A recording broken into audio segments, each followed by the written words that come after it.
तो ये असाइनमेंट 6 और एससीवी में ये जो डाउट्स आपने लिखाए हैं, इसमें किसी को कुछ ऐड करना है तो बोलिए।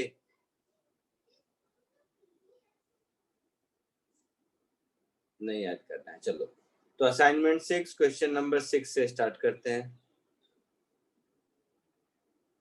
असाइनमेंट 6 क्वेश्चन नंबर 6 कहाँ गया, ये रहा।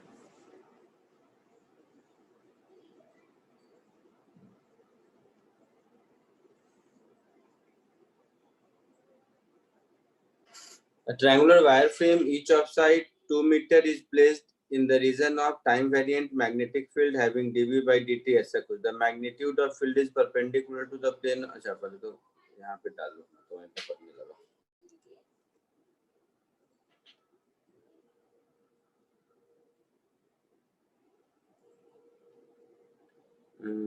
The base of the triangle AB has resistance 1 ohm, while the other two sides have resistance 2 ohm each. The magnitude of potential difference between the point A and B will be।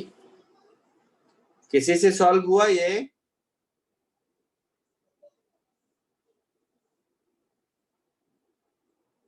Sir मुझे answer अलग है। और किसी को answer आया इसका?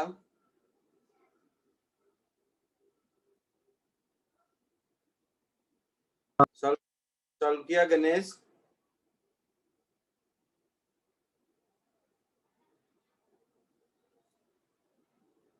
गणेश, सौम्यदीप,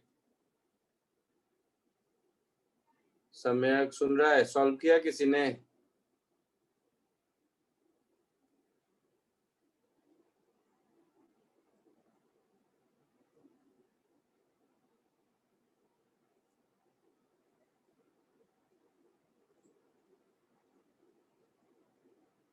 बोलो, आवाज आ रही है? हाँ सर। सॉल्व किया किसी ने?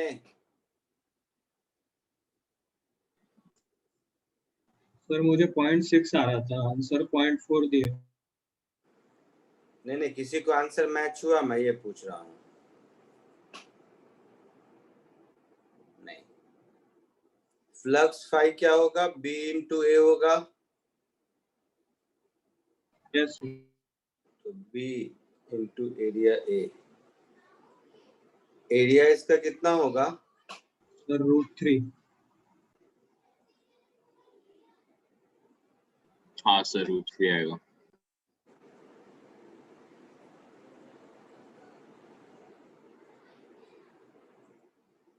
अच्छा, तो आपको ऐसा नहीं लग रहा है कि जो एरिया है, मैग्नेटिक फील्ड तो इस ट्रायंगल के अंदर नहीं है ना, बाहर है? हाँ सर। बोलिए सर बट हाँ, तो जो फ्लक्स होगा वो बाहर वाले एरिया में होगा ना? सर लेकिन फिर बाहर कोई कट ही नहीं कर रहा ना। नहीं, कट की बात नहीं है। ये जो अंदर का एरिया, इसमें तो कोई फ्लक्स है ही नहीं। हाँ सर। हाँ सर। तो एक्चुअल में ये जो इन रेडियस का बनाओगे, मुझे लगता है उसमें मतलब जो डायग्राम दिख रहा है उसके हिसाब से वो होना चाहिए, है ना? अच्छा सर। तो B जो मुझे समझ आ रहा है उसके हिसाब से शायद पाई r स्क्वायर माइनस ट्रायंगल का एरिया कितना होगा? √3। जो भी है, I mean area of triangle, ऐसा कुछ। और जो पाई r स्क्वायर होगा वो कितना होगा? तो इसका आई मीन समझ रहे हो, बाहर का रेडियस कितना होता है, सरकम रेडियस? √3/4। तो ये हो जाएगा B पाई, सरकम रेडियस क्या होता है? √3/4। हाँ सर। इंटू साइड भी होगा क्या, या पूरा वैल्यू ही बता रहे हो तुम?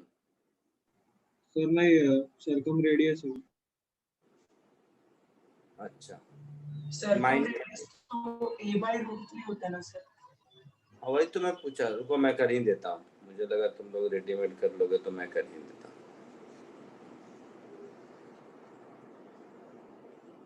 ये तो आपका ये वाला ट्रायंगल है ना, इक्विलैटरल ट्रायंगल है, तो ये इक्विलैटरल ट्रायंगल है, तो इसका जो परपेंडिकुलर बाइसेक्टर होगा, कैसे समझाऊं? सर रेडियस और सेंट्रोइड और किसी भी पॉइंट के बीच का डिस्टेंस होगा ना? ये डिस्टेंस होगा, ये डिस्टेंस। हाँ हाँ, तो ये डिस्टेंस कितना हो जाएगा? ये 30 डिग्री और ये a/2, समझ रहा है मैं क्या बोल रहा हूँ? ये a/2 और ये 30 डिग्री, तो r cos 30 इज a/2। हाँ सर। तो r cos 30 हो गया मेरा √3/2, this is equal to a/2। इसलिए मैं पहले उस टर्म में पूछा, तो वैल्यू बताया तो मुझे लगा तुम लोग आर वार का वैल्यू पुट करके बता रहे हो। a कितना है? 2 मीटर, तो ये हो गया 2/√3। Yes sir. ये कहाँ हैंग कर गया?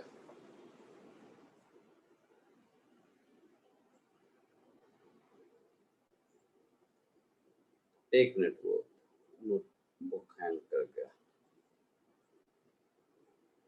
आ गया। तो ये हो गया a/√3 और a की वैल्यू है शायद 2, तो ये हो गया 2/√3, है ना? तो ये हो गया b इंटू 4π/3 माइनस ट्रायंगल का एरिया बताओगे, या वो भी ट्रायंगल का साइड है 2? √3 पक्का? हाँ सर। तो ये फ्लक्स हुआ, तो d5/dt कितना होगा?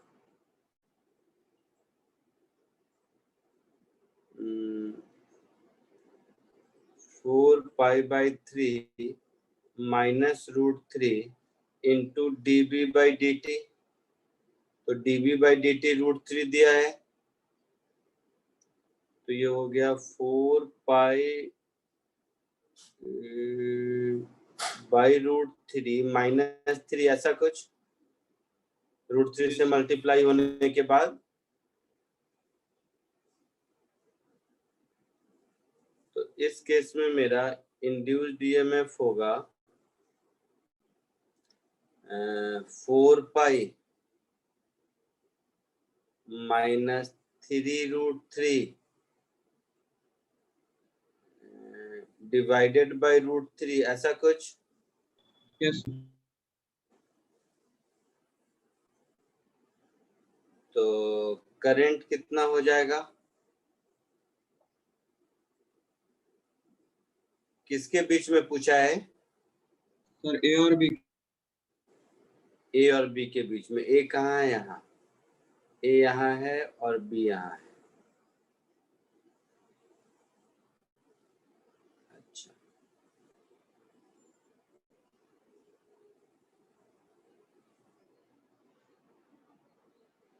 एक बात बताना, ये सेम करंट फ्लो करता रहेगा सब में? Yes sir. तो ये इंड्यूस्ड ईएमएफ अपॉन 1 ओम, ऐसा कुछ आंसर होना चाहिए फिर तो। नहीं सॉरी, 5 ओम। तो पोटेंशियल डिफरेंस पूछा है ए और बी के बीच। तो ये करंट हो जाएगा। हाँ सर। तो I इंटू आर, ये इतना ही पोटेंशियल डिफरेंस हो जाएगा। Yes sir. तो E इंड्यूस्ड अपॉन 5 इंटू 1 करोगे तो देखो, तो एक बार आंसर आता है क्या? कोशिश करो, तो मुझे एक डाउट है इसके लिए।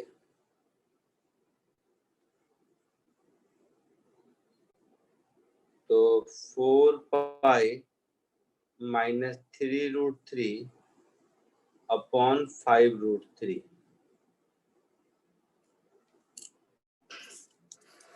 क्या आंसर आएगा करके देखो तो एक बार। सर 0.85 आता है। है आंसर? नहीं सर। आंसर क्या है? 0.4।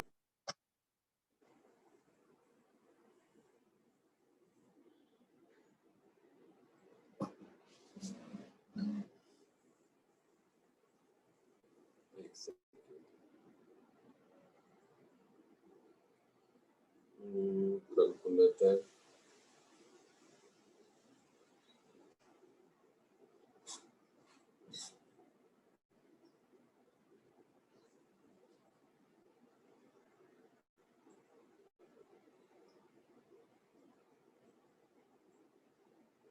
हाँ, ये कितना आता है ये वैल्यू पूरा मिला के?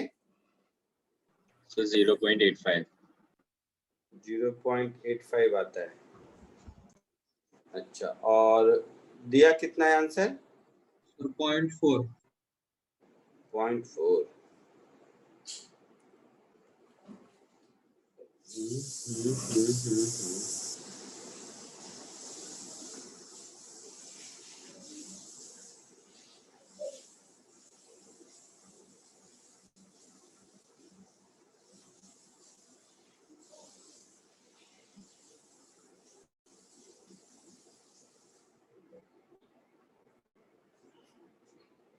ऐसा कैसे?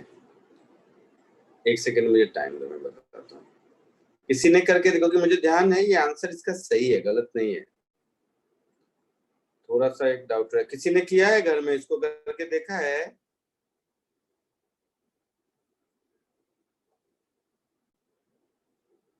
बोलो बेटा।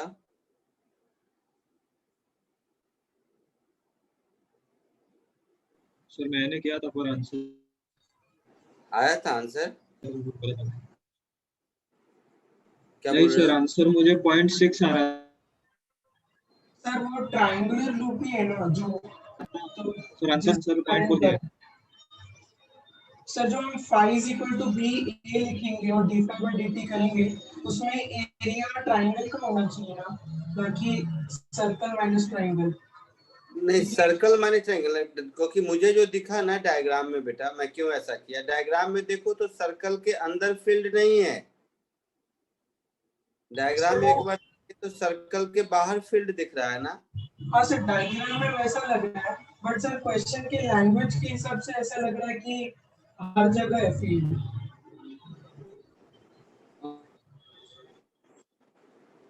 सर फ्लक्स हम लोग बॉडी के थ्रू वाला से लेते?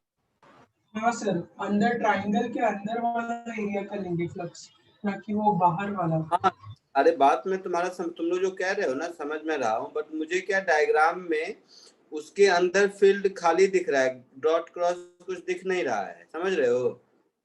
सर वो शायद कुछ तो प्रिंटिंग मिस्टेक हुआ, क्योंकि क्वेश्चन का लैंग्वेज से तो वही लग रहा है कि मतलब पूरे रीजन में मैग्नेटिक फील्ड, और मतलब सिर्फ बाहर है ऐसा लग रहा नहीं है मुझे।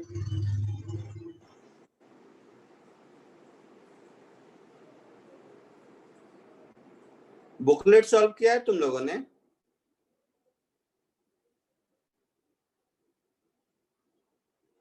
बुकलेट सॉल्व करके देखा है क्या?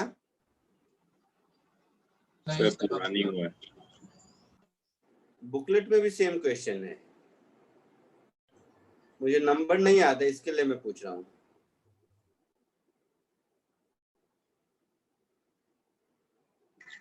सर ट्रायंगल का एरिया लेके भी आंसर नहीं आ रहा है। नहीं, आंसर तो अलग बात है।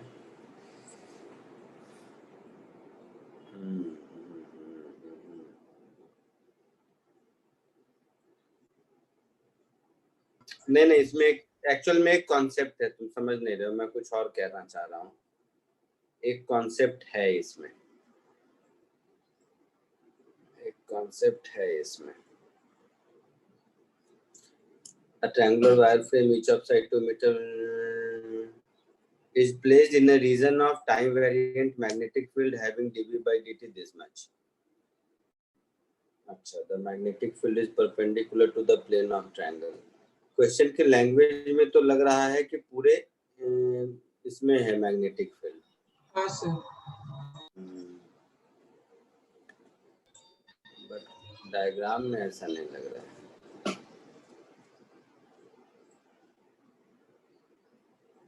टाइम वेरिंग मैग्नेटिक फील्ड में ना थोड़ा सा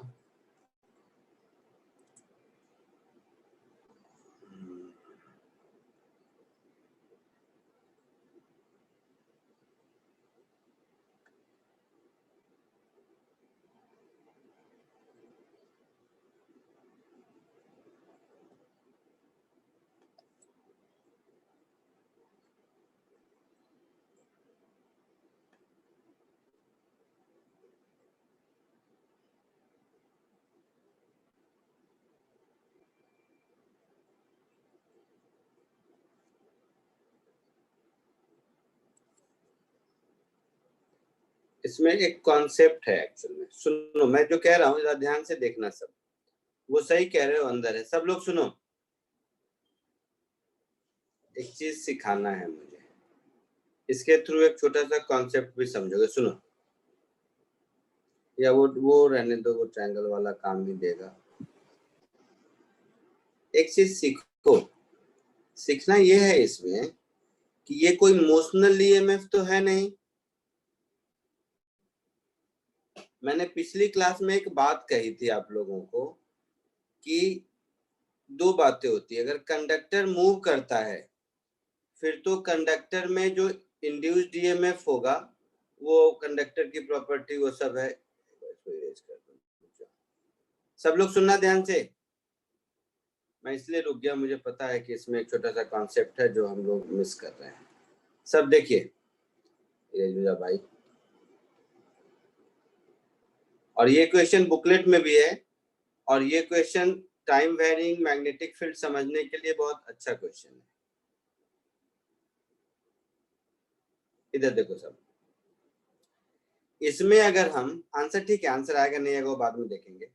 इसमें अगर हम फ्लक्स देखें तो B इंटू ए लिखेंगे, एरिया ट्रायंगल का लिखेंगे। इक्विलैटरल ट्रायंगल का एरिया क्या लिखते हैं बेटा? √3/4a²। हाँ, वैल्यू बाद में पुट करेंगे तो √3/4a² लिखेंगे, ऐसा कुछ। तो जो ईएमएफ इंड्यूस्ड होगा वो ईएमएफ तो मेरा d∅/dt होगा ना।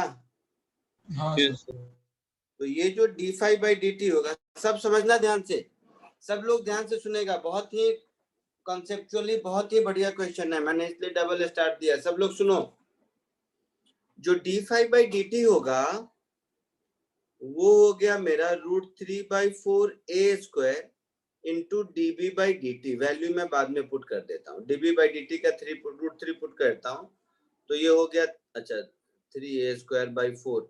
नहीं, वैल्यू पुट करना आसान है, साइड 2 है तो 3 वोल्ट आ गया। हाँ सर। अब मेरी बात सब लोग सुनेगा ध्यान से। अब रेजिस्टेंस कुछ भी हो, ये तीनों वायर, गणेश सुन रहा है?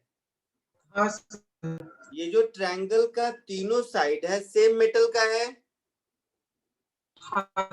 तो हम ऐसा कह सकते हैं कि ये जो तीनों साइड है, सब देखेगा, ये जो तीनों साइड है, एक मिनट रुक जाओ, ये जो तीनों साइड है, इस तीनों साइड में एक एक वोल्ट का बैटरी बन गया।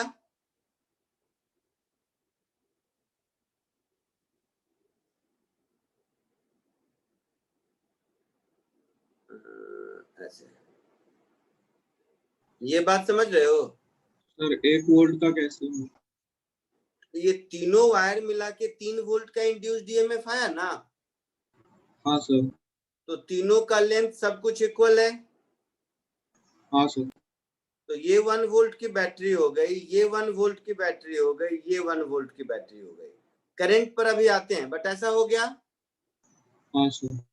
अच्छा, इसके साथ, इसके साथ और इसके साथ, तीनों के साथ रेजिस्टेंस है। हाँ सर। ये शायद 2 ओम का है ना? नहीं सर, 1 ओम की। नीचे वाले दोनों, ठीक है ठीक है।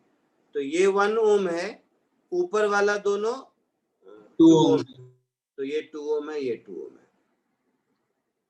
तो ये बैटरी बनने से, सब ध्यान से देखेगा, इसमें करंट ऐसे फ्लो हुआ। हाँ सर। अच्छा, डायरेक्शन एक बार चेक कर लेना, इंक्रीज डिक्रीज हो रहा है तो एंटी क्लॉकवाइज होगा या क्लॉकवाइज होगा, देख लेना। शायद मैंने सही बनाया, एंटी सर वो क्लॉकवाइज, हाँ सर सही है। वही होगा। है ना? क्वेश्चन में दिया नहीं है इंक्रीज या डिक्रीज मैग्नेटिक फील्ड। क्या क्या? सर क्वेश्चन में तो दिया नहीं है, बट सर dv/dt का साइन प्लस dv/dt पॉजिटिव है, मतलब इंक्रीज कर रहा है। अच्छा ठीक है सर। हाँ। ठीक है, अब सोचो, जो ए और बी के क्रॉस पोटेंशियल डिफरेंस होगा वो आई आर नहीं होगा, ई माइनस आई आर होगा, समझ रहे हो? हाँ सर। ये सिखाना चाह रहा था मैं। Potential difference across A B, पिछली बार जो मैंने आई आर कह दिया था वो आई आर नहीं, ई माइनस आई आर होगा। क्लियर है? Yes sir. तो ई मतलब 1 volt minus I upon into R, जो भी आपका 1 ओम है वो होगा। क्लियर है? और I1 माइनस आई जो हम लिखेंगे वो हो जाएगा मेरा 3 volt upon total resistance. Yes sir. हाँ सर वही है। तो 1 माइनस 5 6 जा 30, एग्जैक्ट 0.4 वोल्ट आया आंसर। हाँ सर। हाँ सर। समझे सब लोग? हाँ सर। हाँ सर। समझ, लिख लो इसको, ये बढ़िया क्वेश्चन है। और ये क्वेश्चन आपके बुकलेट में भी है, लैंग्वेज वैल्यू अलग अलग हो सकता है, एग्जैक्ट नंबर मुझे नहीं याद है, बट है ये क्वेश्चन। सर कोई मुझे बताएगा? Real. सब चुप, सब चुप। कोई मुझे बताएगा कि तीनों 1 1 1 लेने का एक्चुअल लॉजिक क्या है? या अगर तीनों का साइड लेंथ अलग अलग रहता है, ये इक्विलैटरल ट्रायंगल की जगह कुछ और होता, मतलब प्रोपोर्शन में मुझे रेडियस लेंथ वेंथ पता होता, तो हम इस ईएमएफ को कैसे बांटते? सर हर छोटा छोटा सेक्शन में वो अलग अलग वेरी हो रहा है, तो बट कैसे निकाल लेंगे? इसमें तो मोशनल है नहीं। ये सिखाना पर्पस है। यहीं पर कॉन्सेप्ट आ जाता है कि electric field due to change in magnetic flux is non conservative in nature. जैसे, सब ध्यान से सुनो, ये तो क्वेश्चन हो गया, लिख लिए ना? सर एक सेकंड। लिख लो, फिर एक जनरल थ्योरी बताता हूं मैं कि इसको कैसे अप्लाई करेंगे।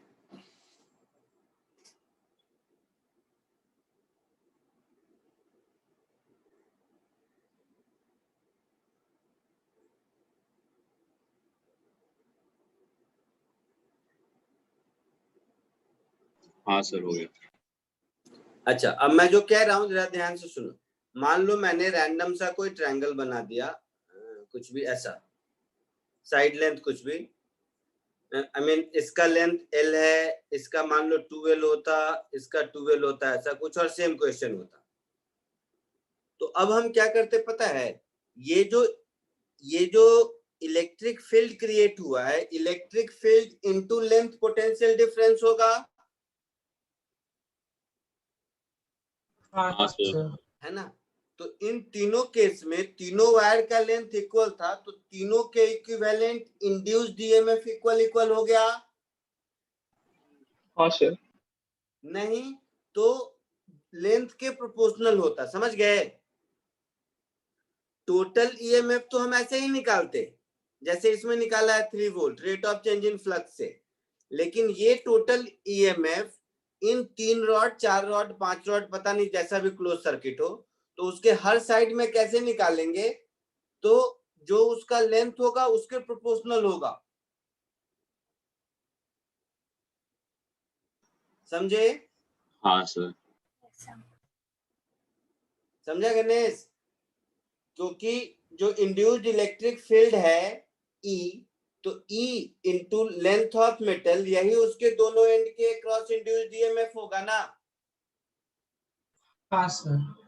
तो ये बात ध्यान रखनी थी, इसीलिए मैं थोड़ी देर आराम से पॉज लेके बता रहा था कि इससे एक नई चीज सीखना है। ढूंढ लेना कौन सा क्वेश्चन है बुकलेट में, नंबर मुझे नहीं याद है, बट ये बुकलेट में भी है। वैल्यू थोड़ा अलग हो सकता है। चलो, ये एक अच्छा क्वेश्चन पूछा जिससे कुछ सीखा। टाइम वेरिंग मैग्नेटिक फील्ड में हमेशा इस बात को ध्यान रखिए, आप लोग थ्योरी बना लीजिए। टाइम वेरिंग मैग्नेटिक फील्ड में हमेशा इस कॉन्सेप्ट को ध्यान रखेंगे, क्योंकि अभी तक क्या होता था, अभी तक कंडक्टर के मोशन की वजह से ईएमएफ होता था, तो उसमें इस कॉन्सेप्ट को ध्यान रखने की जरूरत नहीं थी। But time varying magnetic field में इस कॉन्सेप्ट को ध्यान रखने की जरूरत है। क्लियर है?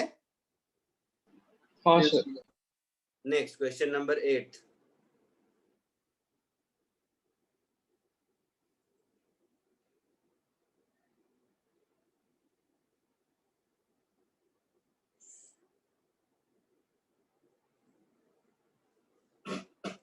असाइनमेंट 6 पूरा टाइम वेरिंग मैग्नेटिक फील्ड का ही होगा शायद। हाँ सर। Yes sir. बाकी सॉल्व करने में आई होप दिक्कत नहीं हुई होगी, लेकिन अगर जिसने नहीं किया है जरूर कर लेना एक बार। एससीबी में इसके क्वेश्चन है नहीं, बुकलेट में भी मुश्किल से 1-2 मिलते हैं।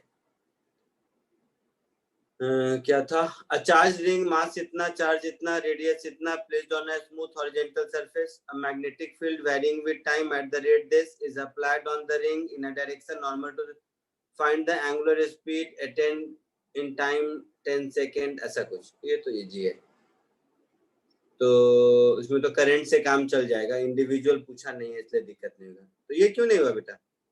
ये तो पहले फ्लक्स निकाल लो B इंटू ए,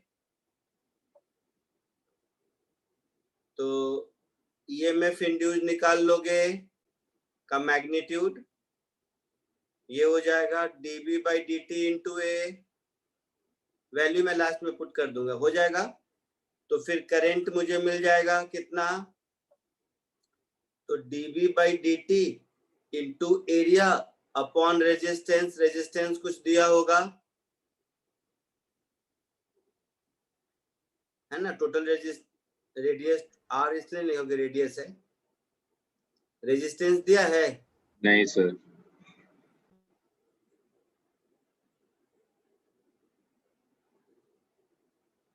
चार्ज रिंग,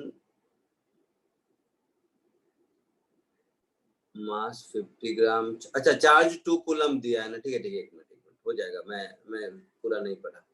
मास 50 ग्राम है, चार्ज 2 कूलम है इस पर।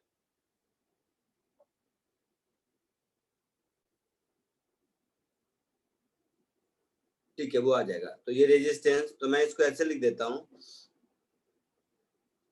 dB by dt into radius को a लिख देता हूँ, बाद में पुट कर देंगे, और रेजिस्टेंस को r, तो पाई a स्क्वायर अपॉन r, ये हो जाएगा मेरा जो इसमें इंड्यूस्ड करंट फ्लो होगा।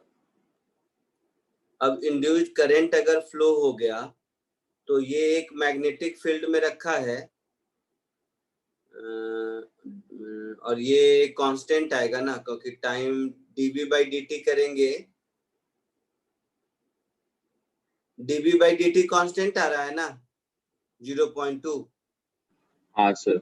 हाँ, तो करंट कांस्टेंट है, dB by dt तो फंक्शन है ना of time 0.2 t। Magnetic field varying with time at the rate 0.2 tesla, तो इसका मतलब B दिया हुआ है मेरा 0.2 टेस्ला ना। नहीं सर, वो यूनिट सर टेस्ला पर सेकंड है, टेस्ला पर सेकंड ना सर। ओ अच्छा, तो ये dB बाई dt ही दिया है। हाँ okay sir. Okay okay okay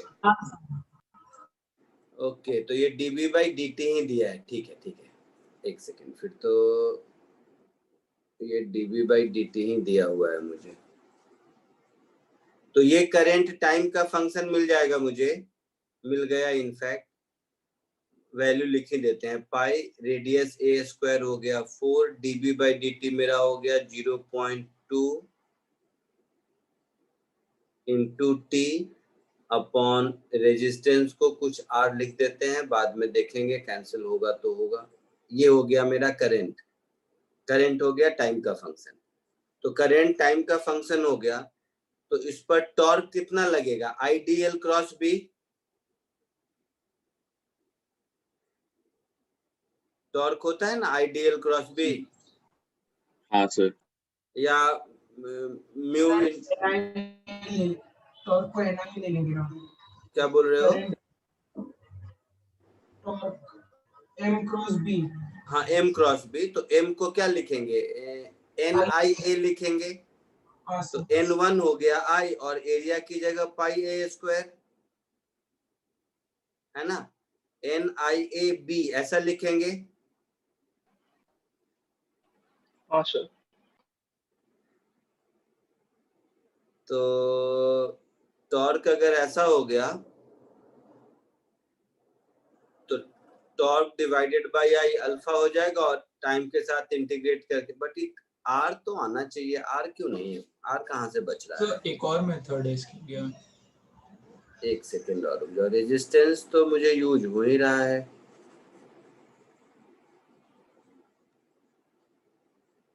resistance मुझे लगा था कहीं कैंसिल होगा क्या।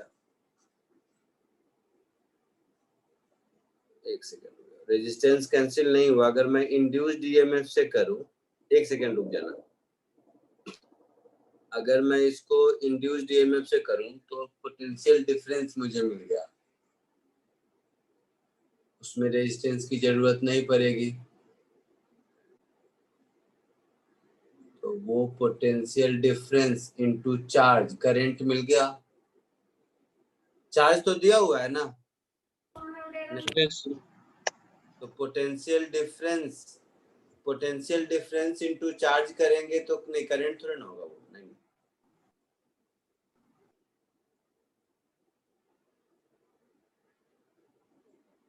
क्योंकि मुझे इसके मैग्नेटिक मोमेंट के लिए तो चार्ज चाहिए ना, मतलब आई मीन करंट चाहिए। सर करंट को तो सीधा Q ओमेगा बाई 2 पाई लिख सकते हैं ना, क्योंकि हमें एंगुलर हाँ सर। स्पीड निकालना है। हाँ हाँ सर। करंट लिख को सकते इक्वेट कर सकते हैं। करंट को क्या तो लिख सर सकते हैं, Q Q by, omega by 2 pi, Q into omega by 2 pi. Sir T और को फिर 2 पाई बाय ओमेगा। तो एक नया वेरिएबल ओमेगा आ गया ना, मैं वही तो कह रहा हूँ। सर वही ओमेगा निकालना ही तो ढूंढना है सर। है, रेजिस्टेंस आर की अच्छा अच्छा, जगह वही हम ढूंढना है ना। हाँ हाँ हाँ, हो जाएगा फिर तो हो जाना चाहिए। क्या ढूंढ, एंगुलर स्पीड, हाँ ओमेगा का ही फंक्शन ढूंढना है, राइट राइट। हाँ सर। हाँ हाँ हो जाएगा, एंगुलर स्पीड ओमेगा का ही फंक्शन ढूंढना है। तो एंगुलर स्पीड अगर ओमेगा है तो इसके करस्पॉन्डिंग करंट क्या हो जाएगा, Q into Q upon T, Q omega by 2 पाई। हाँ ऐसा कुछ करंट हो जाएगा ना, ऐसा करंट हो जाएगा तो मैग्नेटिक मोमेंट क्या हो जाएगा, I इंटू ए। तो Q omega by 2 pi into pi R square, ये मैग्नेटिक मोमेंट हो गया।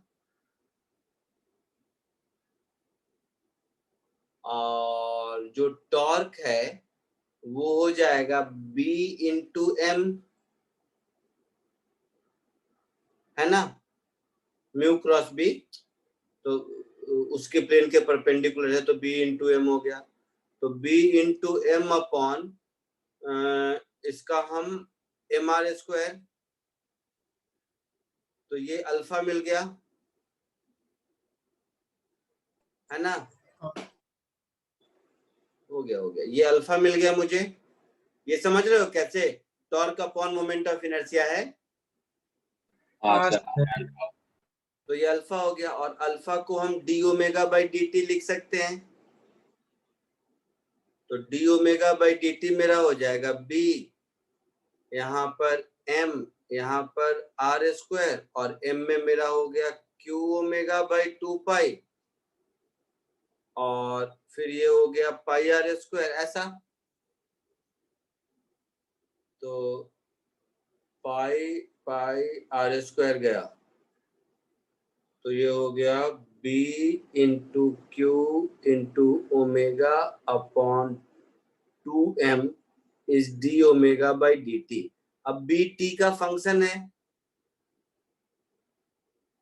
बी हमारा टी का फंक्शन है, डीबी बाई डी टी 0.2 है,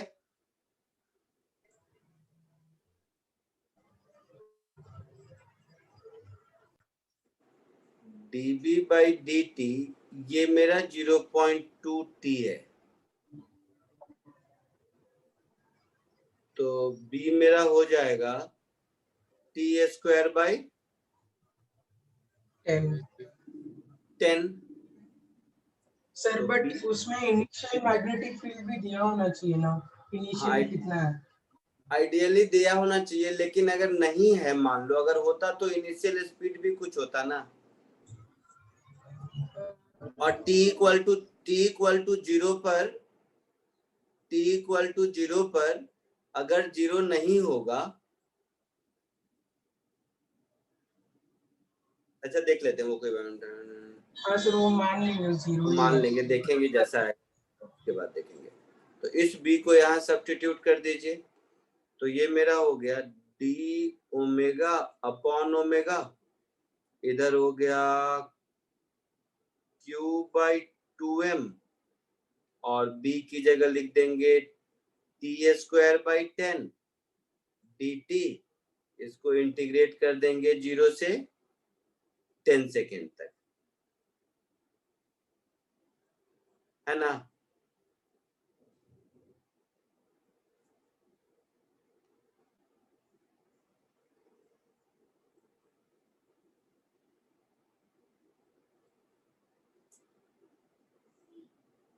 तो ये तो log आ जाएगा, बट log में यहाँ 0 आ जाएगा ना। हाँ सर। उसका तो कोई मीनिंग है नहीं। सर इलेक्ट्रिक फील्ड निकाल सकते हैं ना सर फ्लक्स से? इलेक्ट्रिक फील्ड तो निकाल लेंगे उससे, फिर सो फील्ड में चार्ज मल्टीप्लाई करेंगे तो फोर्स में रेडियस मल्टीप्लाई किया तो टॉर्क, डायरेक्ट टॉर्क आ गया, फिर टॉर्क से मोमेंट ऑफ इनर्शिया से डिवाइड करके फिर उससे सेम ही हो जाएगा सर फिर। नहीं इसमें फिर अल्फा की डायरेक्ट वैल्यू आ जाती है बिना ये वेरिएबल्स के। एक मिनट रुक जाओ, इसमें कंप्यूटेशन गलत हो रहा है। फील्ड ट्राई कीजिए ना। ट्राई कर लेंगे, हो जाएगा, बट एक चीज समझना है, इसमें ये जो हम लोग ओमेगा कह रहे हैं, अभी वाला जो मेथड कर रहे हैं, ये ओमेगा से तो लूप रोटेट हो रहा है ना, उसके अंदर जो करंट एस्टेब्लिश होगा अगर उसमें रेजिस्टेंस है तो, और तो दिया नहीं है ये अलग बात है, बट उसमें जो रेजिस्टेंस है उसमें इंड्यूस्ड ईएमएफ के कारण करंट फ्लो करना चाहिए ना। नहीं समझे? एक मिनट और रुक जाओ, मुझे 2 मिनट मुझे खाली इसका ये बनाने दो। थ्योरी के हिसाब से टाइम वेरिंग मैग्नेटिक फील्ड है, तो टाइम वेरिंग मैग्नेटिक फील्ड के कारण जो हमारा इंड्यूस्ड ईएमएफ होगा, वो इंड्यूस्ड ईएमएफ इलेक्ट्रिक फील्ड की वजह से होगा, राइट। तो अगर मैं इंड्यूस्ड ईएमएफ लिखूंगा which is area into dB by d t, एक मिनट रुक जाना, तो simple pi R square into 0.2 t, अगर ये dB बाई डी टी है तो यूनिट देख के लगता है जैसा कि, और R की वैल्यू 2 है तो 2 2 जा 4 4 2 जा 8, 0.8 पाई टी, ये हमारा हो गया इंड्यूस्ड ईएमएफ। तो इस सर्कल में ये जो इंड्यूस्ड ईएमएफ है, इस इंड्यूस्ड ईएमएफ को हम लिख सकते हैं electric field into 2 pi r, this is equal to induced EMF, नहीं, हाँ सही बोला, electric field into 2 pi r, यही हमारा इंड्यूस्ड EMF होगा ना। हाँ सर। तो हमारा इलेक्ट्रिक फील्ड हो जाएगा 0.8 पाई टी, मगर फिर ये टाइम का फंक्शन है, अच्छा ठीक है, वो तो इंटीग्रेट का ऐसा आ जाएगा, ऐसा कुछ। तो 0.8 पाई टी और रेडियस है 2, तो 2 इंटू 2 4 पाई, तो ये हो गया 0.2 टी। ये हो गया मेरा induced EMF, sir electric field. Sorry ये हो गया इलेक्ट्रिक फील्ड। हाँ सर। इलेक्ट्रिक फील्ड अगर इतना है तो 2 कूलम चार्ज है इस पर, तो हर चार्ज पार्टिकल पर जो फोर्स लगेगा वो Q इंटू ई के बराबर लगेगा, तो फोर्स हो गया 0.4 टी। और ये फोर्स क्या होगा, टेंजेंशियल होगा, बताया था ना इंड्यूस्ड इलेक्ट्रिक फील्ड टेंजेंशियल होता है। हाँ सर। तो ये ऐसे टेंजेंशियल लगेगा ना ये सब। हाँ सर। तो ये सब टेंजेंशियल फोर्स के कारण ये इस पर टॉर्क लगेगा। तो इसमें जो टॉर्क होगा वो सीधा सीधा हम लोग force into 4 I mean F into R लिख सकते हैं, मैं ये कह रहा हूँ और कुछ नहीं। हाँ सर। एक और बना देता हूँ। तो इस टेंजेंशियल के कारण इस पर जो टॉर्क लगेगा वो ऐसा लगेगा, तो ये टॉर्क मेरा हो जाएगा force into R, that is 0.4 into radius कितना है 2 टी, तो ये टॉर्क हो गया 0.8 टी। इस टॉर्क को हम लिख सकते हैं I into D omega by d T. So moment of inertia mr square into D omega by d T sir उसको अल्फा ही रहने देते हैं ना। Is 0.8 T. मास कितना ग्राम है, 50 ग्राम था शायद। 50 ग्राम। 50 ग्राम है पक्का। हाँ सर। 50 ग्राम।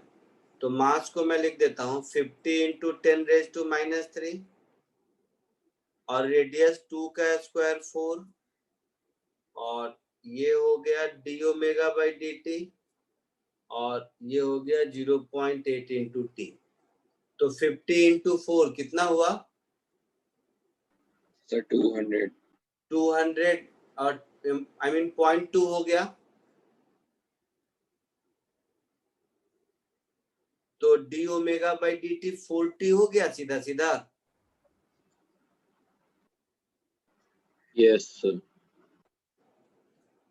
तो डी ओमेगा मेरा हो जाएगा 4t dt।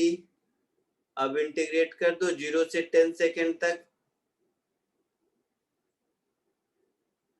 तो 0 से 10 सेकेंड तक इंटीग्रेट करोगे तो 4 इंटू 10 स्क्वायर 100/2, 200 है आंसर क्या, हाँ सर। रेडियन पर सेकेंड में। हाँ सर। सर वो पहले वाला जो कर रहे थे उसमें क्या मैथमेटिकल हाँ फॉल्ट था? अब बता रहा हूँ, उसमें गलत मैथमेटिकल नहीं, वो कंसेप्चुअल मिस्टेक क्या है एक बार देखते हैं, बताता हूँ, तब तक इसको कॉपी कीजिए। देखो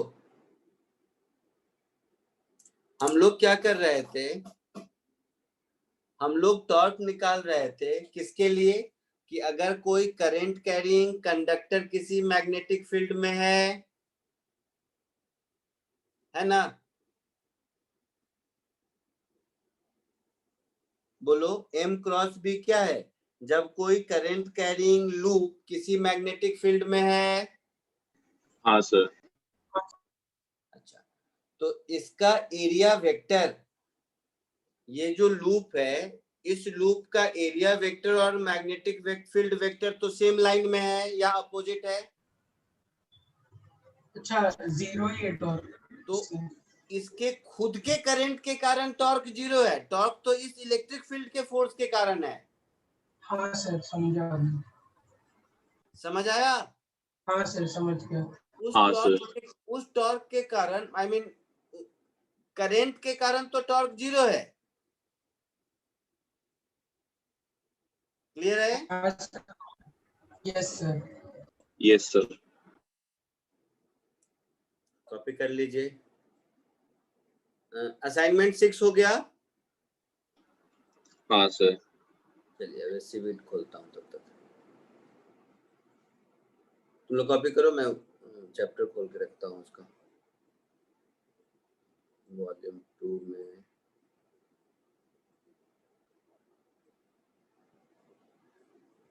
कितने पेज नंबर पे है ऑलमोस्ट? मिल गया मिल गया मिल गया मिल गया। सबसे पहला कौन सा है क्वेश्चन नंबर? 24। 24। हाँ ठीक है, मिल गया।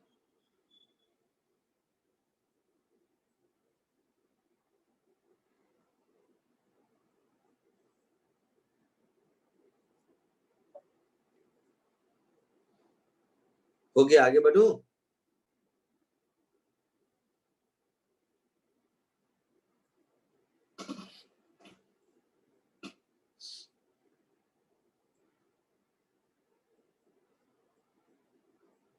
आगे बढ़ूं? हाँ सर। चलो, एससीवी क्वेश्चन नंबर 24।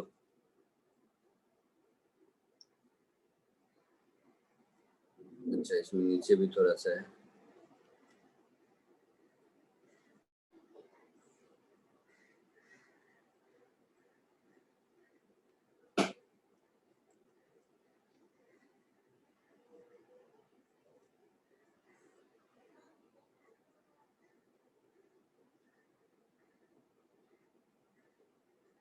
ठीक है, देखो, a circular coil of 1 turn radius 5 centimeter is rotated about diameter with constant angular speed 80 revolution per minute.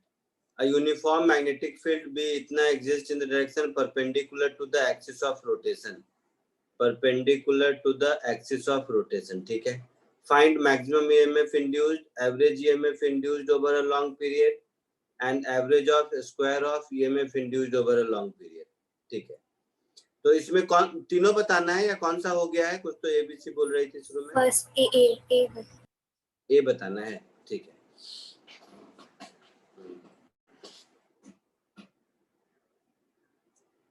About diameter with a constant angular speed, तो ऐसे समझ लीजिए कि अगर हम डायमीटर के अबाउट सर्कुलर कॉइल को रोटेट करें, जैसे मान लो ये एक सर्कुलर कॉइल है, इसको हम डायमीटर के अबाउट रोटेट करें तो ये हमारा इसका मान लो एक डायमीटर है।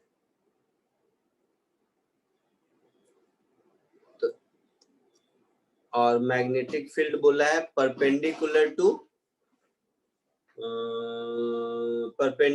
द एक्सिस ऑफ, तो ये हमारा अगर एक्सिस ऑफ रोटेशन है तो इस एक्सिस ऑफ रोटेशन के परपेंडिकुलर, तो मान लो मैं y ले लेता हूं, ऐसा मैं ये y एक्सिस ले लेता हूं, मान लिया कि ये वाला ये मैग्नेटिक फील्ड है।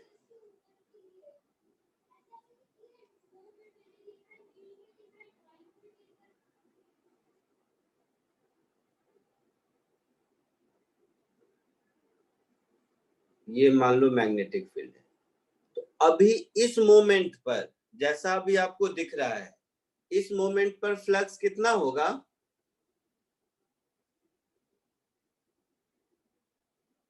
बताओ। इस मोमेंट पे तो 0 होगा ना? 0 होगा। बी डॉट ए ऐसे ऐसे, तो ये एक्सिस है, ये परपेंडिकुलर, तो इस मोमेंट पे 0। अब जब ये यहां से यहां हो गया है ना, तो इस मोमेंट पर आई मीन ये वाला जो दिया हुआ है डायग्राम, इसमें ऐसा है तो 0 हो गया। और ये जब सीधा होगा तो मैक्सिमम कितना होगा? मतलब यहाँ के बाद जैसे ही इसका क्या बोलेंगे 1/4 ऑफ रोटेशन हुआ, तो 1/4 ऑफ रोटेशन में फ्लक्स B इंटू ए हो जाएगा नहीं समझे क्या? Yes sir. हाँ सर। तो मैक्सिमम फ्लक्स मेरा हो जाएगा B into area A, magnitude देख लेंगे, उपमा में प्लस माइनस देख लेंगे, उससे मतलब नहीं है। तो मिनिमम फ्लक्स 0 होगा और maximum flux B into A होगा, और ये होने में टाइम लगेगा एक कंप्लीट रोटेशन का 1/4, है ना? हाँ सर। पक्का? हाँ सर। अच्छा, तो इंड्यूस्ड ईएमएफ क्या होता है? Rate of change in flux. Yes sir. तो B इंटू A माइनस 0 करने के बाद अपॉन टोटल टाइम पीरियड का 1/4, ये हमारा एवरेज इंड्यूस्ड ईएमएफ होगा। आई मीन ये 1/, मैक्सिमम इंड्यूस्ड ईएमएफ होगा, और ओवर अ कंप्लीट टाइम करते जाएंगे तो वहीं से वहीं लौट गया तो 0 हो जाएगा। आई बात समझ में? Yes sir. हाँ सर। तो अब एक बार वैल्यू पुट करके देखो तो आता है क्या आंसर? बी क्या दिया हुआ है? बी तो रेडियस 5 सेंटीमीटर, बी 1 इंटू 10⁻²। तो 1 इंटू 10⁻² और रेडियस 5 सेंटीमीटर, तो 25 इंटू 10⁻⁻4। और एंगुलर स्पीड दिया है क्या? हाँ सर। 80 हाँ, 80 रिवॉल्यूशन पर मिनट। तो 80 रिवॉल्यूशन पर मिनट है, मतलब इसका टाइम पीरियड हो जाएगा 60/80 सेकेंड हो जाएगा। हाँ सर। बोलो। Yes sir. 60 सेकेंड में 80 टाइम्स घूम जाता है, तो हाँ एक सर। पूरा घूमने में 60/6/8 हो जाएगा। तो टाइम पीरियड की जगह 6/8 पुट कर दीजिए। तो टाइम पीरियड की जगह पुट कर दिया मैं 6/8 और इंटू 4। तो 2 3 जा 6, 2 2 जा 4, 8 2 जा 16। एक बार देखो तो बेटा आंसर आया क्या? 16 pi into 25 into 10⁻⁻6 divided by 3।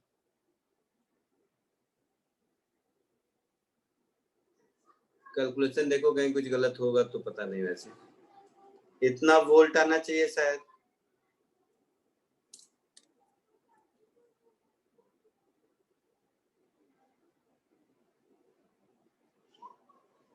Answer match नहीं कर रहा सर। नहीं कर रहा है? नहीं सर। क्यों? 25 इंटू 16 कितना होगा? 400। यस। तो 400 इंटू पाई 3.14, ये 1256 डिवाइडेड बाय 3, 418.67। आंसर क्या दिया है? Sir 6.6 into 10⁻⁻4 6.6 into 10⁻⁻4 -4। ऐसा? हाँ सर। तो 10⁻⁻6 वोल्ट ऐसा। एक मिनट रुक जाना। तो इसको T/2 कर देंगे, 2B। नहीं बेटा, यही आंसर होना चाहिए। कहीं कुछ मिस्टेक है कैलकुलेशन में तो एक बार देखो तो तुम लोग भी। मैं एक ही साथ इसको छोटा कर देता हूँ। रेडियस 5 सेंटीमीटर, 80 रिवॉल्यूशन पर मिनट,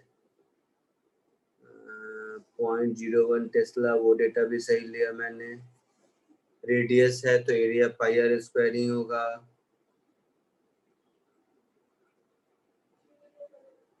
यही होना चाहिए मेरे हिसाब से।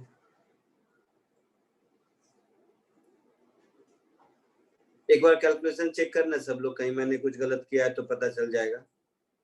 80 रिवॉल्यूशन पर मिनट, तो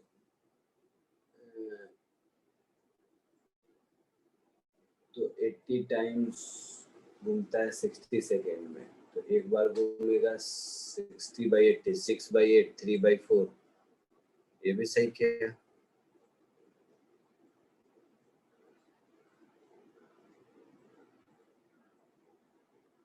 क्यों गलत हो रहा है? दिखा तुम लोगों को कहीं कोई गलती? सर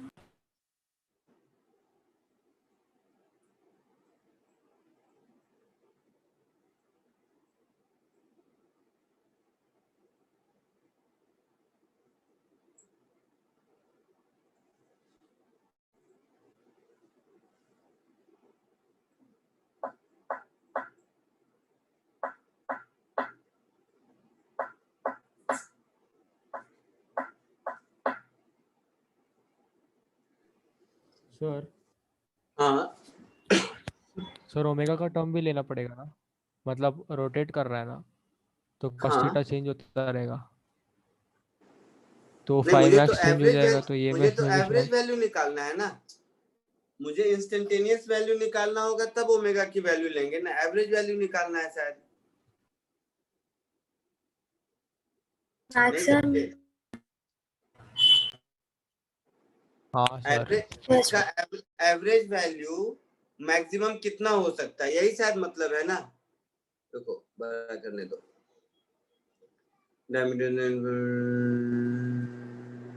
फाइंड, अच्छा नहीं बी में एवरेज है, माय मिस्टेक बेटा, सॉरी बी में एवरेज है, ए में एवरेज नहीं है। वो मैं एक साथ तीनों क्वेश्चन, ए में केवल मैक्सिमम वैल्यू है, मैंने जो निकाला है ये मैक्सिमम एवरेज वैल्यू है। सॉरी तब तो इसको ऐसे कर दो, फिर तो आसान है, फिर तो मतलब आसान नहीं, तब तो अप्रोच ही बदल जाएगा। एक मिनट रुको, मैंने एवरेज का मैक्सिमम वैल्यू निकाल दिया, क्योंकि मैक्सिमम चेंज इसका 1/4 रोटेशन पर होगा। एक मिनट, फिर तो मुझे डायग्राम वगैरह किसी चीज की जरूरत नहीं है। डिलीट बटन कहाँ गया?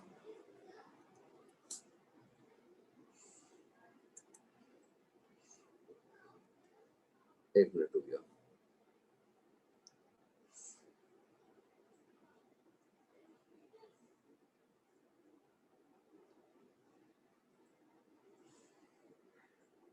अच्छा तब तो सिंपल है, ऐसे कर दो फिर। कहाँ चला गया? हाँ, तो ओरिएंटेशन टाइम के साथ बी का चेंज होता जाएगा।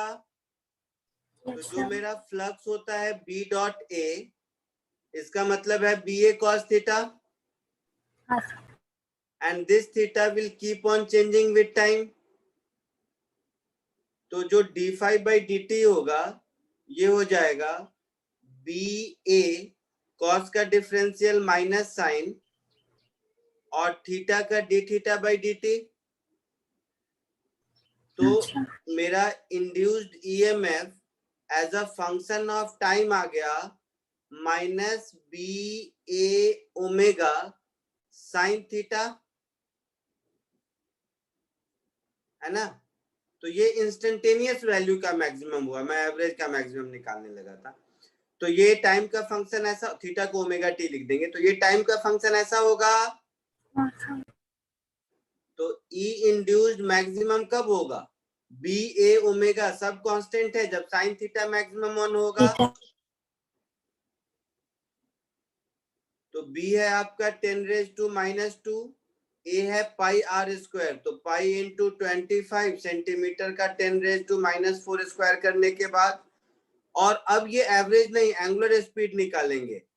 तो ये जो हमारा एंगुलर स्पीड है वो है 80 रिवॉल्यूशन, दैट इज 80 इंटू 2 पाई, कितनी देर में? तो 1 मिनट में, तो डिवाइडेड बाय 60,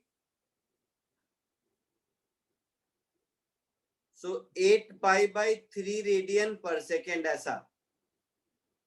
ठीक है, तो ओमेगा का वैल्यू 8 पाई बाई 3 पुट कर दीजिए, शायद आना चाहिए आंसर। वैसे ओरली देखोगे तो मुझे दिख रहा है कैलकुलेशन कि पाई और पाई मिला के 10 होता है, पाई स्क्वायर 10 होता है ना बेटा। तो पाई स्क्वायर हो गया 10, तो यहाँ बच गया मेरा 10⁻⁻3। अच्छा 25 इंटू सर, 8 200 200 होता है, तो और -2 मिला कि ये हो गया 2 2 by 3 into 10 raised to -3 volt, ऐसा कुछ आंसर होगा। हाँ सर, हाँ 20/3 6 3 86 6.6 था ना, 10 raised to -4 में सही आंसर। आ गया सर। ठीक है, नेक्स्ट बोलिए। 84 कौन सा नंबर बेटा? 84 84। अच्छा सीधे 84 से पहले भी कुछ था, आदित्य पूछा था शायद। हाँ सर। कौन सा? सर 63 सर, उसमें एक कॉन्सेप्चुअल डाउट है। देखते हैं 63 ये वाला।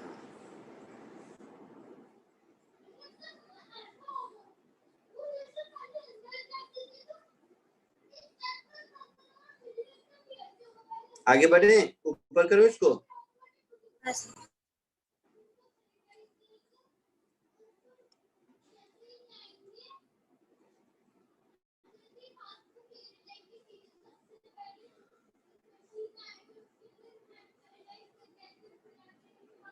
A wire of mass m length and slide freely on a pair of smooth vertical rails. A magnetic field B exists in the region ऐसा वैसा, connected to the loop by capacitor ऐसा. Find the acceleration of the wire neglecting any electrical resistance. Sir मुझे इसका answer आ गया एक method से, लेकिन मेरा एक दूसरा मेथड सोचा था मैंने। अगर हम लोग इसको एक आरसी सर्किट मान आर है कहाँ? आर तो नहीं है ना। neglecting any electrical resistance, R तो है ही नहीं कहीं। ओ सर अच्छा, हाँ तो सर ठीक है, जरूरत नहीं है डिस्कस करने की। नेक्स्ट कौन सा था? 84 बोला था तुमने।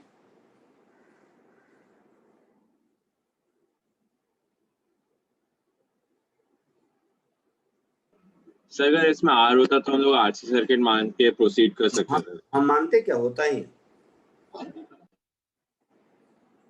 मानना पड़ता। 84 पूछा था तुमने। Yes 84 the magnetic field at a point inside 2 millihenry inductor coil becomes 0.8 of maximum value in 20 microsecond when inductor is joined to a battery. हाँ तो देखो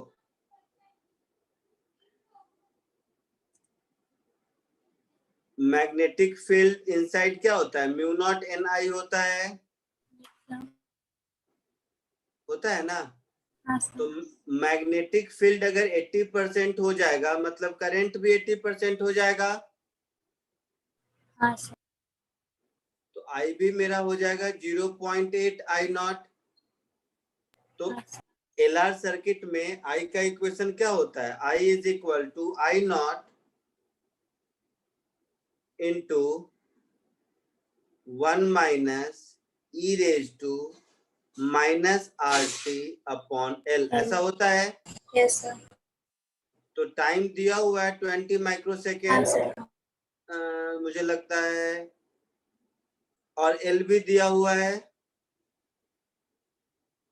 हाँ सर। तो आर चाहिए शायद। हाँ सर। हाँ तो ये हो जाएगा 0.8 is equal to 1 minus E raise to minus T है 20 माइक्रोसेकेंड। तो R into 20 into 10 raise to minus 6, L है 2 मिली हेनरी, तो 2 इंटू 10 रेज टू माइनस 3, ऐसा कुछ। Yes sir. तो ये मुझे आ गया ई रेज टू माइनस 2 ये 0, तो 10 raise to minus 5, 10 raise to ये गया तो ये हो गया -2। तो e raise to minus r by 100 ऐसा कह सकते हैं। This is equal to 0.2। है ना। 0.2 का मतलब 1/5 होता है, Yes, sir. मतलब e raised to r by 100 is 5, Yes. मतलब r is 100 into ln 5,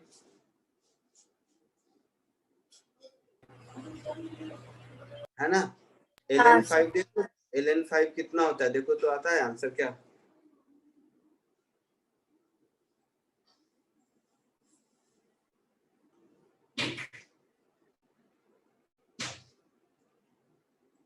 एक मिनट, फोन है।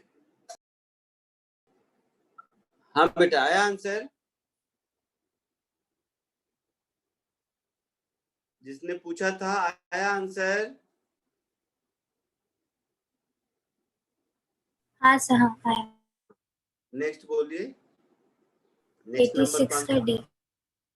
86।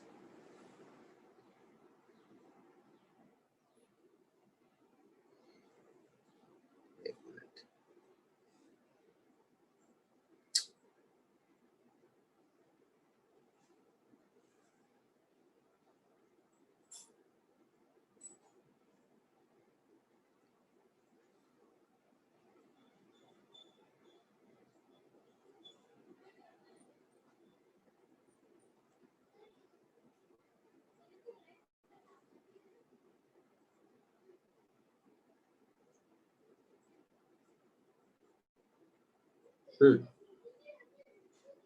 An inductor of inductance 2 millihenry joined in series with a resistance of 200 ohm and a battery इतना।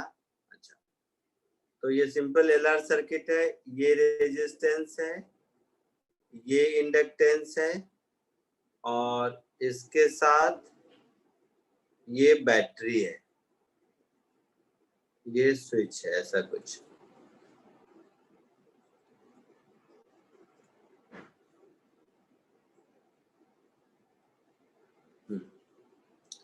t equal to 10 milli second, resistance है मेरा 200 ओम, L है मेरा 2 Henry, battery कुछ बोला है कितने का है, नहीं दिया है। 2 कहाँ लिखा है?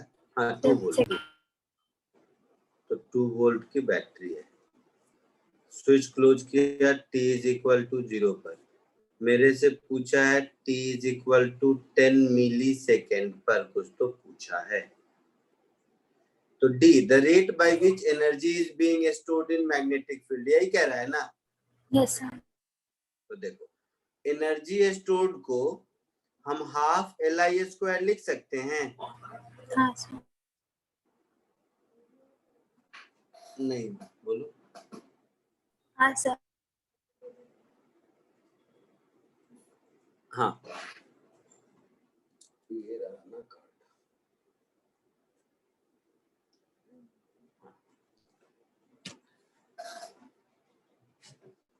हाँ इधर देखिए, तो हाफ LI² हो गया, तो du/dt करेंगे तो वो होगा rate of energy stored. Yes sir. तो जब इसको du/dt करेंगे तो ये हो जाएगा 2 हटाने के बाद L into I into di/dt। हाँ सर। अच्छा, और इस केस में मेरा I का एक्सप्रेशन होगा I0 into 1 minus e raise to RT/L, yes sir. और di/dt कितना होगा, तो माइनस माइनस होने के बाद plus R I0 by L e raise to minus RT/L।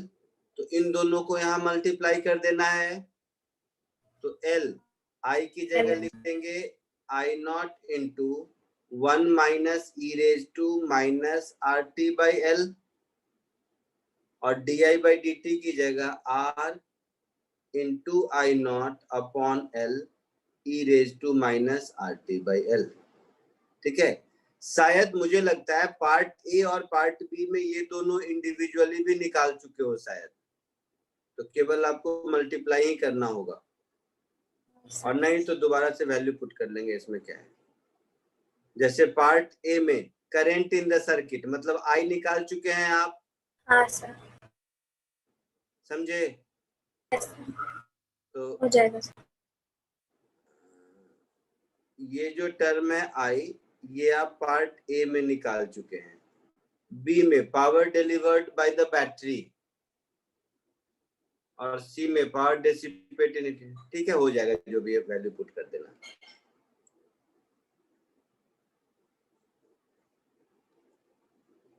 कर दूं मैं या हो जाएगा? हो जाएगा सर। हो जाएगा। और बोलो। सर 90 का टिप क्वेश्चन है AMC.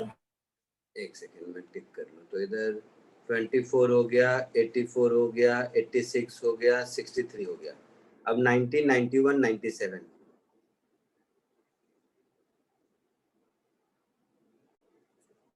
90, 91, 97।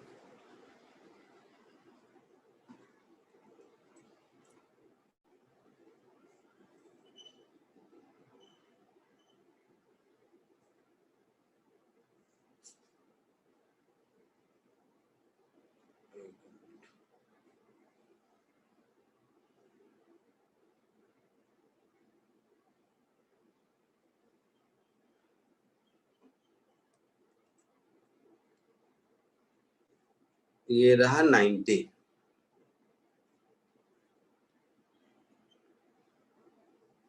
Consider the circuit shown in figure. Find the current through the battery after a long time. Switch S is closed. Suppose the switch is again opened at t equal to 0. What is the time constant of discharging circuit? Find the current through inductor after one time constant. ये सब ठीक है। तो पहले तो A part, जब battery को close करेंगे,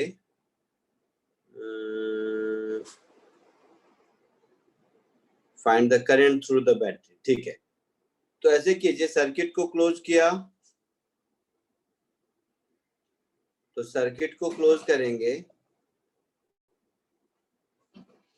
ए में मुझे टाइम का फंक्शन चाहिए क्या? नहीं सर। अच्छा, आफ्टर लॉन्ग टाइम ना। हाँ, फिर तो आसान है। तो लॉन्ग टाइम के बाद क्या होता है? लॉन्ग टाइम के बाद इंडक्टर का रेजिस्टेंस 0 हो जाता है हाँ सर। है ना? RL 0 हो जाता है ना लॉन्ग टाइम के बाद, ये बात मालूम है ना? हाँ सर। हाँ, तो RL जब 0 हो जाएगा तो उस केस में करंट क्या होगा? इसमें मान लो I1 है और इसमें I2 है। R1 R2 का वैल्यू दिया है या उसके टर्म में बताना है? उसी टर्म में बताना सर। उसके टर्म में बताना है। तो I1 की वैल्यू हो गई मेरा E/R1 और I2 की वैल्यू हो गई E/R2। तो टोटल करंट थ्रू बैटरी इन दोनों का सम होगा, that is E common 1/R1 plus 1/R2। ये है एक आंसर। हाँ सर। अच्छा, B part, suppose the switch is again open. अच्छा, अब स्विच को ओपन कर दिया, तो अब स्विच को ओपन कर गया तो ये आरसी डिस्चार्जिंग सर्किट हो गया। तो अब इस सर्किट को हम ऐसे लिख सकते हैं, दोनों को एक साथ अगर बनाएं तो ये L हो गया, और अब ये R1 R2 को मैं सीरीज में कर देता हूं। हाँ सर। नीचे वाले का कोई मतलब ही नहीं बचा, है ना? जी सर। तो इस केस में टाइम कांस्टेंट पूछा है, तो इस कांस्टेंट में टाइम कांस्टेंट क्या होता है? L/R। Yes. इसमें L/R1 प्लस R2 हो जाएगा।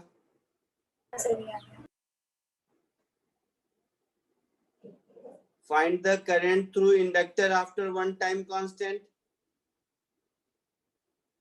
तो वन टाइम कांस्टेंट के बाद करंट कितना होता है?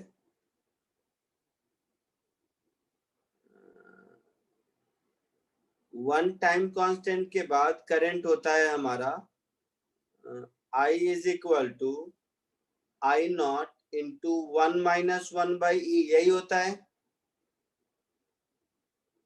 Yes sir. अच्छा, तो इस इंडक्टर में मैक्सिमम करंट तो I1 के बराबर था,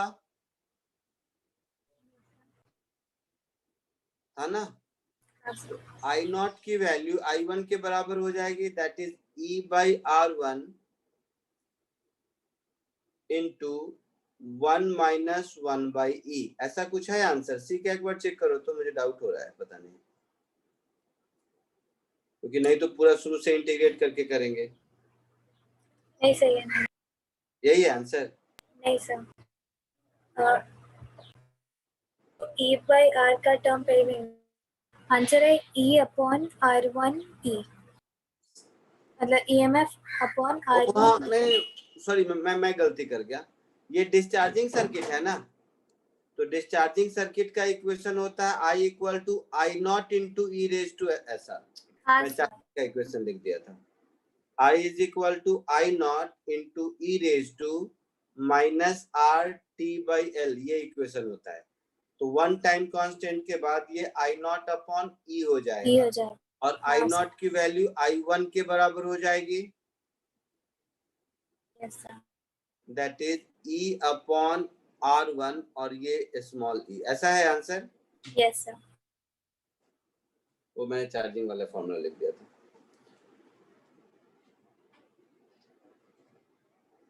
नाइन्टी के बाद कौन सा था? 93। पानी पिलाना।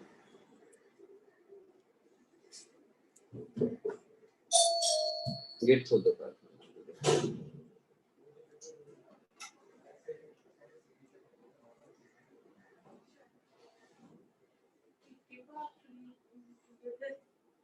हाँ,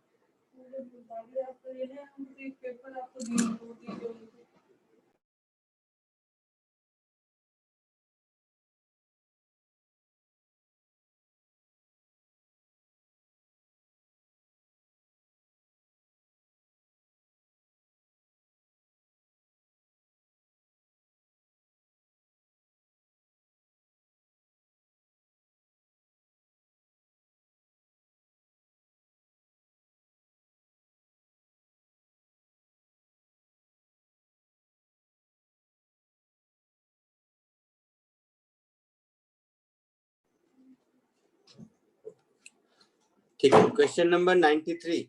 A long wire carries a current of 4 ampere. Find the energy stored in the magnetic field inside a volume of 1 millimeter cube at a distance of 10 centimeter from the wire. तो energy density पढ़ाया था, याद होगा आपको बेटा? हाँ sir. तो energy density का क्या फॉर्मूला था? B² B² / 2μ0। तो आपसे जो एनर्जी पूछा है वो क्या हो जाएगा? वो हो जाएगा B² / 2μ0 इंटू वॉल्यूम, हाँ सर। और वॉल्यूम 1 मिलीमीटर क्यूब दिया हुआ है, और मुझे 10 सेंटीमीटर पर बी चाहिए। तो इनफाइनाइट वायर के 10 सेंटीमीटर पर बी का फॉर्मूला क्या होता है? μ0/4π इंटू 2I/d, यही फॉर्मूला होता है ना? Yes sir. तो बस एक बार वैल्यू सब पुट कर दीजिए, तो ये आपका हो जाएगा शायद 4μ0² I² इंटू वॉल्यूम अपॉन 2μ0 और 4π² समझ लो इसको। तो ऐसा लिख देते हैं 4π इंटू 4π, क्योंकि वो एक ही साथ वैल्यू मिल जाएगा। और ये हो गया मेरा d²। ऐसा तो देखो, ये μ0 गया, और ये μ0/4π मिला के 10⁻⁻7 हो गया, और ये 2 2 जा 4 हो गया। तो 2 इंटू 10⁻⁻7 अपॉन 4π 10 सेंटीमीटर, तो 10 का 100 और सेंटीमीटर का 10⁻⁻4। अच्छा, तो नीचे की कहानी हो गई। ऊपर करंट का स्क्वायर, करंट कितना था? 4 एम्पियर तो 16, और वॉल्यूम है 1 मिलीमीटर क्यूब, तो मिलीमीटर क्यूब को मीटर क्यूब में करेंगे तो 10⁻⁹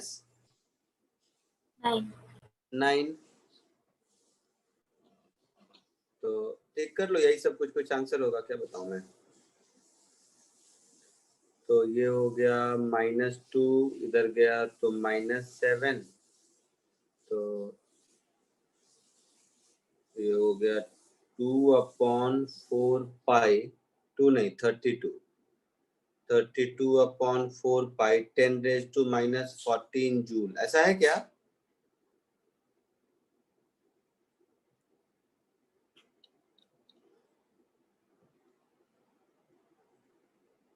एट बाई पाई 10⁻⁻14 जूल, ऐसा आंसर है क्या?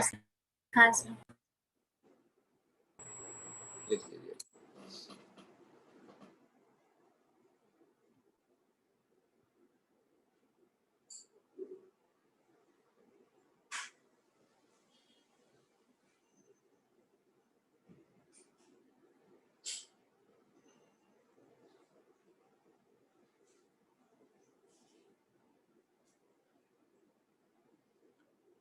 और बोलिए, हो गया सर? सर 97। 97।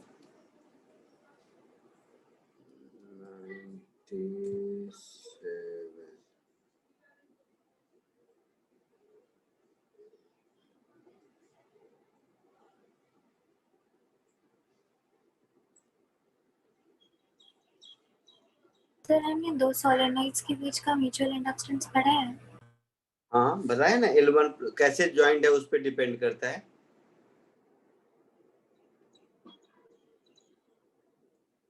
म्यूचुअल इंडक्टेंस में देखो ना, दो सोलेनॉइड के बीच क्या बताया होगा। हाँ sir. Solenoid length 20 centimetre, area of cross section 4 centimetre square होगा शायद। Square.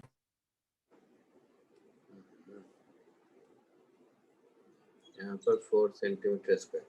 Having 400 turn is placed inside another solenoid, इतना turn, area of cross section इतना, length इतना, find the mutual। ये तो सीधा सीधा फॉर्मूला भी बताया था मैंने। दो सोलेनॉइड के म्यूचुअल इंडक्टेंस का फॉर्मूला याद है? और नहीं तो जस्ट 2 लेक्चर पहले दिखा देता हूँ ना, मुझे भी याद नहीं था, मैं करने को तो कर ही दूंगा, बट दोबारा मेहनत कौन करे। देखो 2 लेक्चर पहले वाला नोट है, तो कोएक्सियल सर्कुलर कॉइल के बाद देखो सोलेनॉइड एंड कॉइल है ना, तो ये है ना mu naught N1 N2 A/L, है ना, mu naught N1 N2 A/L, ऐसा कुछ। N1 total number of turn है और L लेंथ है, दोनों का लेंथ सेम है क्या? वैसे निकाल सकते हैं, छोड़ो ना, दोबारा निकाल ही देता हूँ, कौन परेशानी ले इतना। सोलेनॉइड लेंथ इतना, दोनों का सोलेनॉइड और कॉइल के लिए था ना, तो इसमें दोनों सोलेनॉइड है तब भी। अरे नहीं, सोलेनॉइड भी कॉइल ही होता है ना, ऐसे कॉइल को एक दूसरे के ऊपर रखो, क्या फर्क पड़ता है। बट एनीवे इसमें शायद नहीं होगा कि दोनों का लेंथ शायद अलग अलग है, अलग है एंड लेंथ 10 सेंटीमीटर है और इसका लेंथ 20 सेंटीमीटर है। एरिया ऑफ क्रॉस सेक्शन 4,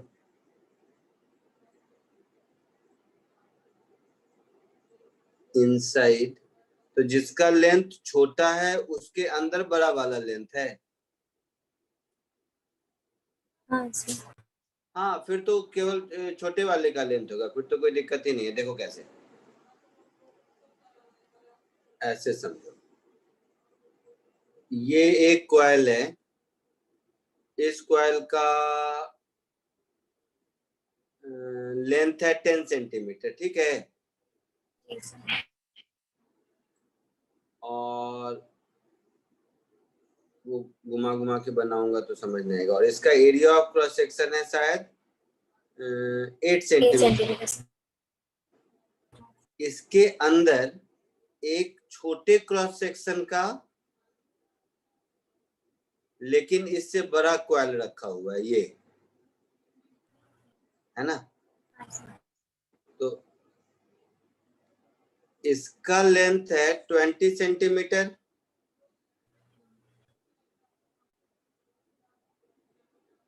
इसका लेंथ है 20 सेंटीमीटर और इसका क्रॉस सेक्शनल एरिया है 4 सेंटीमीटर स्क्वायर।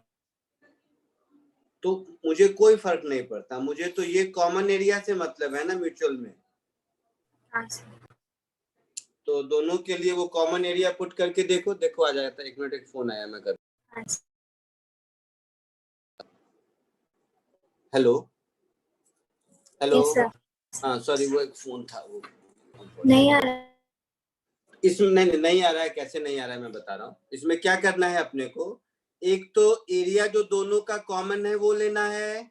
अच्छा, एरिया जैसे ही कॉमन लेंगे तो जो नंबर ऑफ टर्न्स है ना वो भी चेंज हो जाएगा।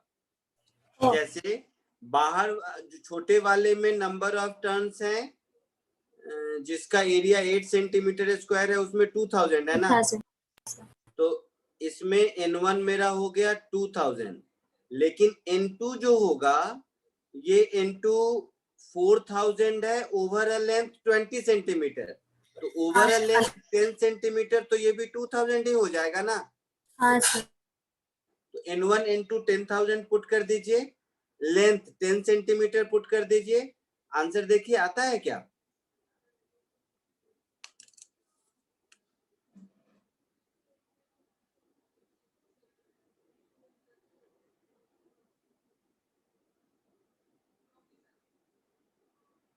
नहीं सर,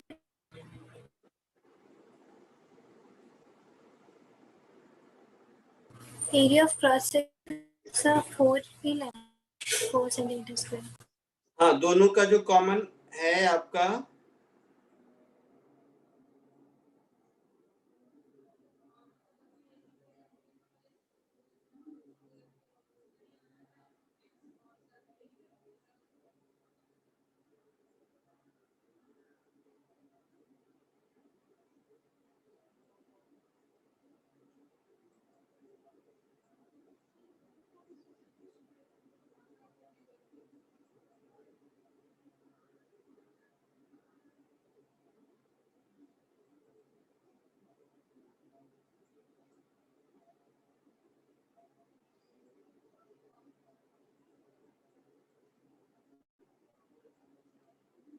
रुको, आया क्या आंसर। नहीं सर। चलो मैं फॉर्मूला को छोड़ो, फॉर्मूला मुझे भी नहीं याद आता, ओरिजिनली मैं कर देता हूँ। इधर देखो, जो अंदर में है, अंदर वाले में जो मैग्नेटिक फ्लक्स होगा इसको मैं लिखूंगा N2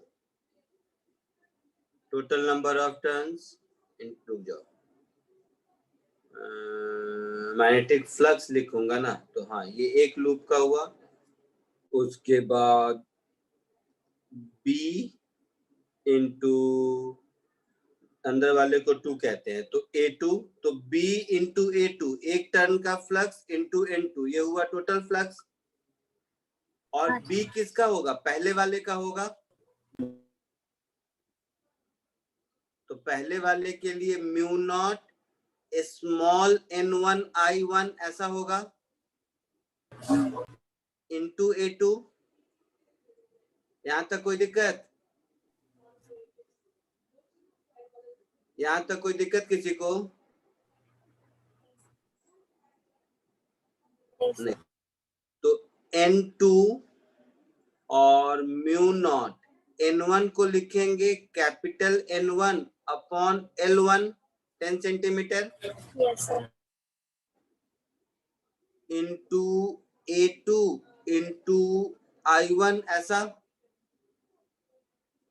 तो DI बाई DT ये सब करते जाएंगे। तो ये जो हमारा टर्म है यही आंसर होना चाहिए।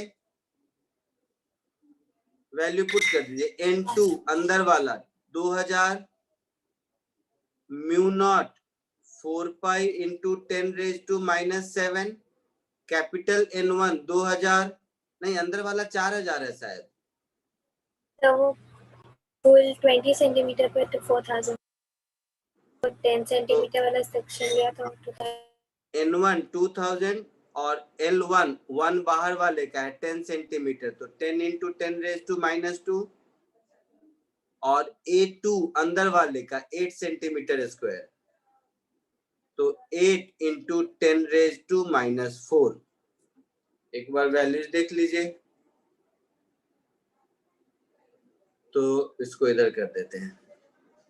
10 raised to -2 है ये, तो ये -1 हुआ, ये गया तो -3 हुआ, ये 2000 का 30 गया तो ये माइनस भी गया, तो 8 2 जा 16, 16 4 जा 64, तो 64 पाई into 4000 into 10 raised to -7, तो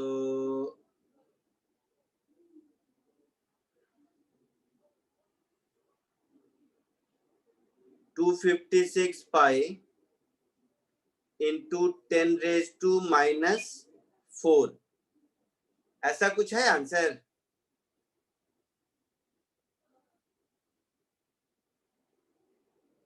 बोलो बेटा। एक मिनट, सर को बुक में मैं ही आंसर देखूं, कौन सा नंबर था? 97 97।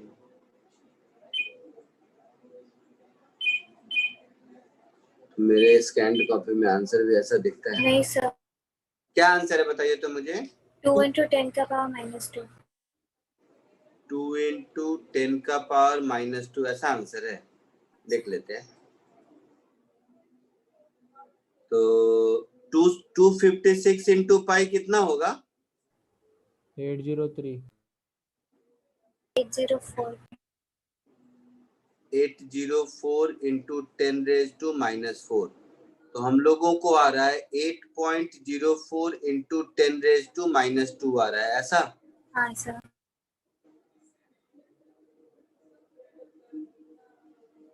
कहाँ मिस्टेक किए हैं, एक बार फिर से मुझे ऊपर से देखने दीजिए। अंदर के कॉइल को 2 बोलते हैं, बाहर के कॉइल को 1 बोलते हैं, तो अंदर के कॉइल का number of turn multiplied by अंदर ऑफ कॉइल का मैग्नेटिक फील्ड और एरिया, तो A2 की जगह 8 पुट किया है हम, A2 की जगह 4 पुट किया है हमने। नहीं गलती हो गया ना, अंदर के कॉइल कहाँ, A2 की जगह 4 पुट किया है। नहीं सर, 8 ये गलती एक मिल गई है ना। 2 अंदर वाला है ना बेटा। हाँ सर। तो A2 की जगह मुझे 4 पुट करना है, तो यहाँ पर आ जाएगा मेरा 8 की जगह 4। अच्छा, कॉइल का टोटल नंबर ऑफ टर्न्स तो 2000 है, बट कॉमन एरिया में 4000 है, 4000, बट कॉमन एरिया में 2000 है, 2000। तो इस N2 की जगह 4000/2 आएगा, है ना। Yes sir. हाँ, अब फिर से फोल्डेड में 4 हो जाएगा। तो एक बार नीचे समझ गया ना मैं क्या कह रहा हूँ। Yes sir. तो ये एरिया में पहले कितना था, 8 था, 8 की जगह 4, तो 8 की जगह 4 का मतलब आधा हो गया, आधा, और फिर उधर भी आधा, 4 हो गया, क्योंकि तो बीच का आ गया कैलकुलेशन दिख नहीं रहा है, सब में डिवाइडेड बाय 4 हो गया।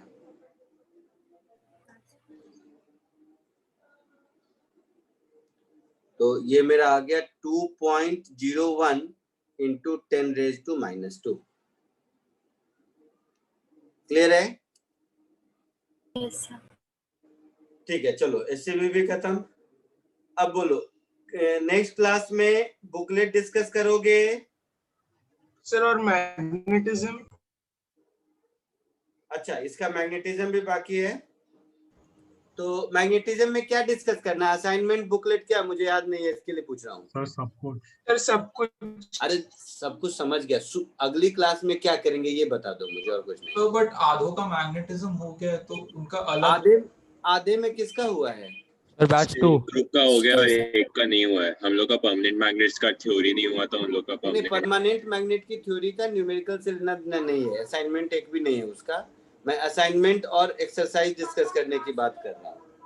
हाँ तो सर आपने एक ग्रुप के साथ वो थ्योरी कर लिया था और एक ग्रुप के साथ आपने असाइनमेंट डिस्कस किया था।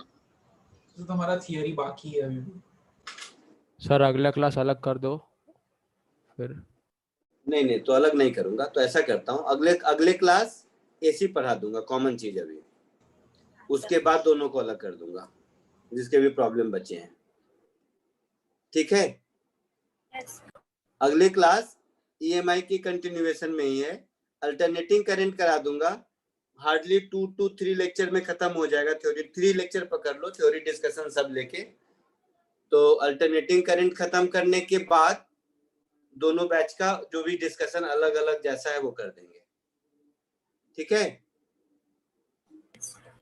चलो बाय। सर हाँ बोलो। सर ये इलेक्ट्रोमैग्नेटिक वेव्स कितना लंबा जाएगा? वेब में अभी टाइम है बेटा, वो मेंस के सिलेबस में एडवांस में है भी नहीं, तो एसी के बाद बता दूंगा, घबराओ मत, छोटा टॉपिक है, 2 लेक्चर का टॉपिक है। ठीक है सर।